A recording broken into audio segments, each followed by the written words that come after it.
આજથી 12 વર્ષ પહેલાં દેશના યશસ્વી વડાપ્રધાન શ્રી નરેન્દ્રભાઈ મોદી સાહેબ દ્વારા જ્યારે વિશ્વને યોગ વિશે માહિતગાર કર્યા ત્યારે યુનાઇટેડ નેશનમાં નરેન્દ્રભાઈની અપીલને ધ્યાને રાખીને વિશ્વ યોગ દિવસની જાહેરાત થઈ.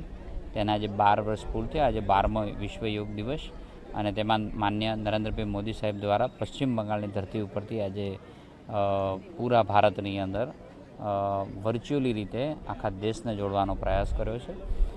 આનંદની એ વાત છે કે 177થી વધુ દેશ આ વિશ્વ યોગા ડે મનાવી રહ્યો છે. અલગ અલગ દેશોની અંદર આજનો દિવસ એ બહુ મહત્ત્વપૂર્ણ છે.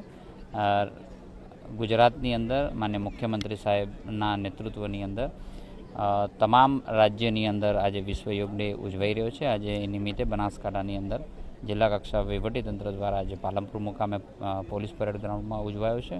અને રાજ્યસભાના સાંસદ શ્રી ભાઉભાઈ, ધારાસભ્યશ્રી, નગરપાલિકાના પ્રમુખશ્રી અને અન્ય ટીમ સાથે મળીને આજે સૌ સાથે મળી પરિવાર સાથે પણ વિશ્વ યોગ દિવસની ઉજવણી કરી છે.